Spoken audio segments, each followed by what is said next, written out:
Warning, this video may contain history.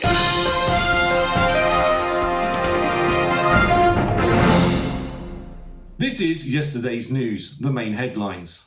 Fire breaks out in Manor Street, Gilbert Fisher builds the Red Hall, and finally, has someone been plotting to blow up Parliament? Reports have been coming in that a fire has broken out in the year 1605 down Manor Street.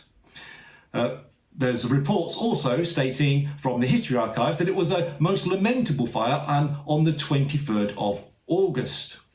The report also states that the fire swept in a curve from the Red Hall into what the modern 21st century townsfolk call Manor Lane. According to one account, Mr. J.J. Davies, who wasn't actually there and who acquired his information from other sources, he states, "The fire raged for 3 days and left no house remaining in Manor Street, which was never completely rebuilt." Another recent report, completely made up for the purpose of this video, suggests foul play. They say, could it be coincidence that the Red Hall was also built in the year 1605, the same year as the fire? The question asked is this: were the developers of the Red Hall about to receive a rejection for the planning permission from neighbouring houses? Could the Red Hall have been built if it were not for this fire? Coincidence? Well, we asked Gilbert Fisher, founder of the Red Hall, and this is what he had to say. Coincidence. Absolute coincidence. The clearing of the land was an opportunity which presented itself, and one would be a fool not to grasp the opportunity with both hands. Anyway, two things. The Red Hall isn't even in the old Manor Street, and secondly, I wasn't even here in Bourne. I own a grocer's business in London. You can check my rail card. I caught the train there, and since my home, the Red Hall, wasn't going to be the ticket office for another 200 and something years, I was stuck in London until the late 1800s. Obviously, this bankrupted me, and then blasted Digby's took the house over. And as other rumour started that the Gunpowder plot was hatched at my home, because of the connection of the Digby family. You reporters do love a good story, don't you? Hi, Mr. Fisher. I've come for my money. I did the job like you said. You'll have no problems building your new home now. Funny thing, Mr. Fisher, is that your new home isn't even in Manor Street. Yes, but those pesky neighbours were complaining, saying my new home would be an eyesore. I mean, what? Who are you? I don't know this man. Go away, you pleb. Here, have £100 and be gone with you. It was 100, wasn't it? It certainly was, Mr. Fisher. Oh, and tell Mr. Fawkes I'm sorry, but he's going to have to get himself more of that gunpowder stuff. I used a lot of it on the you-know-what, mum's the word, right? So, whatever he was planning, it will have to wait until the 5th of November, when there will be another delivery, and if he don't want Muggins here stealing it from him again, he's going to have to guard it with his life. I mean, what can possibly go wrong for the poor guy, hey? Oh, wait. We have news just coming in that the proclamation of King James I is about to be made. Our poor subjects, the inhabitants of our town of Bourne, are at this present time fallen into great want and poverty by reason of a great misfortune of fire, which utterly consumed and burnt our said town of Bourne with all their goods and substance therein, amounting to the value of £10,000. Sorry, we seem to have lost King James for now. But accordingly, the inhabitants of Bourne were authorised to receive the proceeds of collections which could be made from their assistance in numerous counties of England.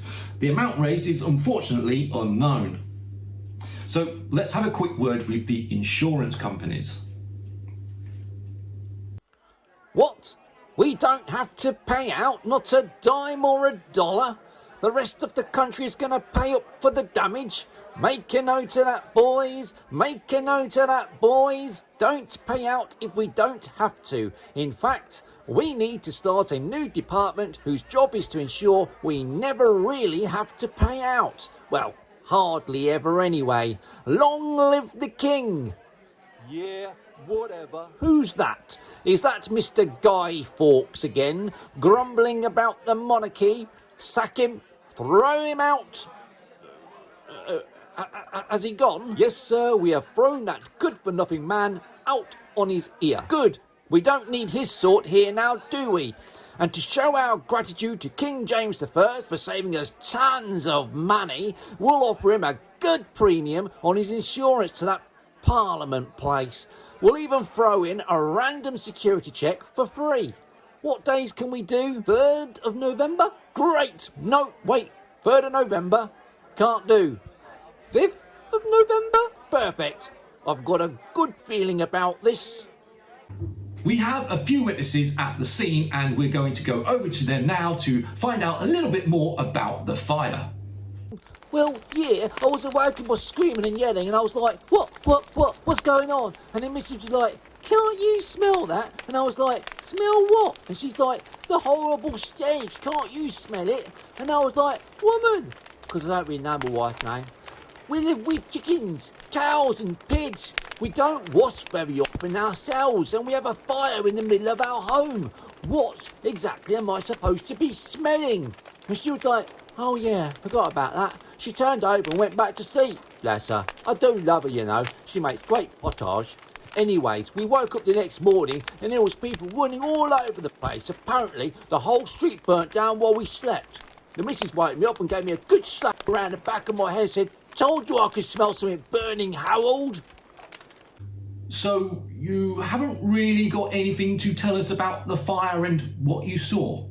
It was very hot. Okay then, let's go to another witness. I don't really know where's the fire started, but I can tell you that having the houses so close together ain't the smartest thing now, is it? I've been telling the planners for years we need more spaces between the homes, and now look what's happened. I'm deeply upset that it's come to this. I suppose we are never really going to know what started it. I mean, we don't even know where this Manor Street is. Some say it's the curve behind the Red Hall, and some say it's the Osterby. I live in one of the back streets and don't really get out much. I don't really know what happens in the part of town because I've got to look after my cows now, don't I? But I'm telling you, if we don't sort out these buildings soon, then I'm sure there'll be another fire in the next 31 years. Just saying. It's true, we don't know really where Manor Street was, and but author J.D. Birkbeck believes it was behind the Red Hall, while others have pointed it out that it could have been down the Osterby. So let us speak to one of our correspondents to find a little more about this. Hi, yes, it is I, Professor Mountcastle III. Now, Manor Street was first mentioned in Peake's manuscript of 1380. Today, there are two thoughts where this Manor Street was located. The first of these is that the name refers to the manor house, which has been referenced to this particular house here, the old big house in Osterby, which is the modern name of the street. Now, the north front of this manor house is stylistically exactly in keeping with a rebuild at the 1605 date of the fire, recorded as having burnt the whole street. Now, another area it could have been is the Manor Lane to the west of Bourne, which evidently takes its name from the 18th century manor house opposite the modern-day police station. So, which of these two areas saw such devastation over 400 years ago? Could the ground in these areas ever tell us the truth to exactly which one of these two was the true Manor Street? Now, in the year 1605, when it came to the two manors here in Bourne, it would be this one, the Manor of Bourne Abbots, which would have held more influence over the town. The Marquis of Exeter, who owned the land to the west behind the Red Hall, and also pretty much owned most of Bourne, did not reside in Bourne. Now, one could deduce from that piece of information, then, Osterby was the street which burned to the ground all those years ago. Now, in support of this, history tells us the road leading into Bourne entered at around this point. Now, one would have had to turn left to enter the town of Bourne and right to enter what was known as the Osterby. I'm sure this was quite a busy street back in 1605, and I'm sure the homes stood very close to each other. But then there is the hearsay that no buildings was left standing, which leaves us with a problem because this manor house is of Tudor origin, meaning pre-1605, therefore would have been around at the same time of the fire. Yet it is and was still standing. Now, if this building is still standing, that must surely mean Manor Street must have been Manor Lane Road. But wasn't the Red Hall about in 1605, and isn't that still standing? It is suggested from undisclosed sources that the Red Hall would have been built in 1605 or thereabouts. Now, the hall at the time of the fire would certainly have been in its infancy, but it was most likely not connected to the Manor Street, as the entrance was from present-day South Street, formerly known as Watergang Street, and it would appear that this has always been its main entrance. So, every house down Manor Street, if it were behind the Red Hall, could have been completely destroyed, and it would not matter whether the Red Hall was in existence or not. If the hall was in existence during the fire, it certainly would not have been affected in any way by such terrible circumstances because, as we know, the hall is situated centrally within a large area. Also, I'm sure if the hall was affected by the fire, there would have certainly been some historical records pointing to such an event. But I suppose one can say that there is no road or street behind the Red Hall, and that Manor Lane Road is a dead end terminating at the old hospital for infectious diseases. But we would be wrong to conclude there was never a road behind the Red Hall. We can see from the 1825 Manor of Bourne Abbot's map that the Manor Lane Road did circumvent the wellhead and did terminate just behind the Red Hall. In fact, there was a tiny cottage, some of its remains can still be seen, which has fallen into disrepair over the last 50 years or so. In a 1905 map, we can see a footpath linking the cottage to the path running behind Bulldog's Mill. Also, it is linked to the footpath connecting to the now much-loved Bridge 234. Now, this cottage was known in recent times as the Sarah Lunn's Cottage after its last resident. The address for this cottage is 23 South Street, which might lead people to believe it was part of South Street. But fear not, streets and addresses have changed quite a few times since the time it was built in the early 17th century, notably after the fire of 1605. Unfortunately, until further evidence is revealed, then we are never really going to know which one of these two streets were Manor Street. Over to you, Hugh. Talking about fires in the year 1605, we have news just in. I've been told that a certain Guy Fawkes was picked up guarding gunpowder like his life depended on it on the 5th of November thanks to a certain mystery letter. Yes, an anonymous letter sent to William Parker, 4th Baron Monteagle, was instrumental in revealing the plot's existence. Its author's identity has never been reliably established. So let's just go speak to some of the people live at the scene. I can't believe anyone would want to harm that beautiful man. He does so much for the country. Did you hear what he did for that small town of Bourne? He raised like bucket loads of money for them. That Mr. Fawkes should be really ashamed of himself. I'm sure he'll get a right telling off for this. Next caller. I've heard through the grapevine the plot was hatched at the Red Hall in Bourne by the Digby family. What? In 1605? Yeah, well, what's up with that? Well, mainly because the house is probably still being built by George Fisher. And secondly, the Digby family, as I can see here, aren't going to own it for another few decades. It's still in the hands of the Fisher family. Oh, my bad, but I've already written it into history. Well, maybe the historians of the future will be savvy enough to figure it out. And actually, I'm holding out for a Mrs. Joan Varley of the Lincolnshire Archive Committee to finally uncover the truth. Returning to the main headlines, the fire on Manor Street, what I would like to know, and what our viewers would like to know, is what would the houses have looked like back in the Tudor times, and why did the whole street catch alight? So, back to you.